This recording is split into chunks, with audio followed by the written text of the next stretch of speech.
Breaking news చూస్తున్నాం. కొండవీడు పర్యాటకులపై దాడి ఘటనలో ఇటు కొత్త అంశాలు వెలుగులోకి వస్తున్నాయి. తమపై దాడి చేసి తమ కారును పూర్తిగా ధ్వంసం చేశారని చెప్తున్నారు బాధితురాలు లక్ష్మీప్రియ. కొండవీడులో మహిళలకు కనీస భద్రత కూడా లేదంటూ ఆరోపిస్తున్నారు ఆవిడ.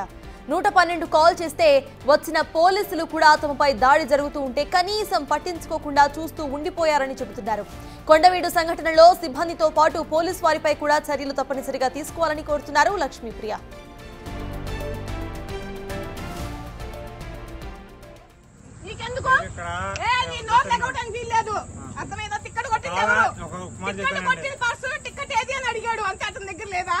టికెట్ మా దగ్గర ఉంటుంది మేడం. మీ టికెట్ తీసుకురా, దాంట్లో ఏముంది? కార్ డోర్ లో తీసుకుంటా. ఏంది ఇక్కడ మామూలుగా ఏంటి ఊరకు అరవటం వల్ల ఉపయోగం ఏమి లేదు. డబ్బులు ఇచ్చారమంటావా? అదో మీకు ఎంత ఉందో ఏంది, మీకన్నా మించిన బలగం ఉంది. తెచ్చింది బలగం ఎవరికి కావాలి? కదా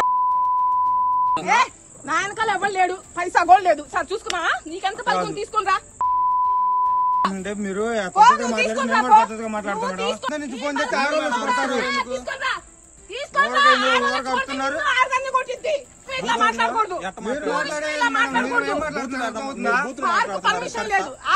వీడియో ఉంది మా దగ్గర. పార్క్ పర్మిషన్ లేదు మేడం, పర్మిషన్ క్లోజ్ మేడం. ఇంతవరకు టైం అని చెప్పాలి. ఎక్కడికి వెళ్తున్నామంటే ఇప్పుడు నిన్ను అడిగితే ఎలా ఉంటుంది మేడం? ఫస్ట్ మీకు చెప్పారు, చెప్తారు మరి ఇక్కడ చెప్పచ్చు కదా.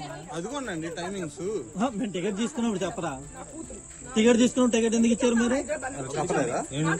టైం అయిపోయింది. టైం 6 వరకు పంపిస్తాను చెప్తే పంపించాను. చెప్పాను టికెట్ ఇచ్చినప్పుడే పంపిస్తారని చెప్పారా? అవును 6 వరకు పంపిస్తాను చెప్పాను. మరి పైన ఇంకేం పంపిస్తాను కదా. పార్క్ టైమింగ్ పెద్దోళ్ళకి కాదు. లక్ష్మీప్రియ సార్, దాసరి. ఏం జరిగింది? నిన్న కొండవీడు టూరిస్ట్ ప్లేస్ కదా అని చూస్తానికి వెళ్ళాం సార్. 6 గంటలకి క్లోజింగ్ టైం పెట్టుకొని 5:52 నిమిషాలకి మాకు టోకెన్ ఇచ్చారు సార్.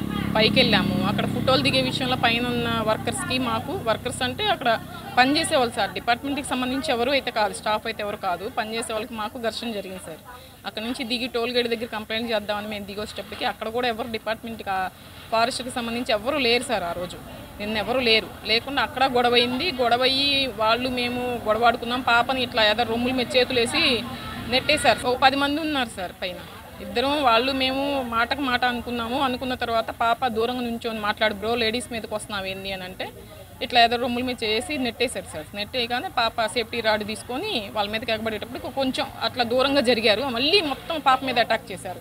మా హస్బెండ్ అని మా అల్లుడు కలిసి తీసుకొచ్చి కారులో కూర్చోబెట్టారు సార్. మాకు రక్షణ లేదు, అక్కడ లేదు. వాళ్ళందరూ మా మీదకి ఎగబడుతున్నారని అర్థమైపోయింది. లోపలికి వచ్చి కూర్చున్నాం. మీరు మీ అంతు తేలుస్తాము, కిందకి ఎలా దిగుతారో చూస్తామంటే కోపంలో అంటున్నారేమో అనుకున్నాం సార్. మేము కిందకి వచ్చేటప్పటికి మున్సిపాలిటీ బండి ఒకటి 4 బైకులు అడ్డం పెట్టేసి ఆపేశారు.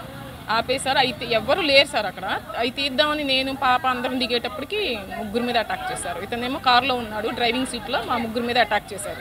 చేయగానే వెంటనే పాపని ఇలా టీషర్ట్ పట్టుకొని 4 కుర్రోళ్ళు ఆ పైన గొడవ చేసిన కుర్రోళ్ళు లాక్కెళ్తుంటే పెప్పర్ స్ప్రే చేశాను సార్. నేను చేసి పాపనన్ను బాబుని లాక్కొచ్చి కారులో పెట్టి నేను కూడా కారులో కూర్చొని లాక్ చేసుకున్నాను.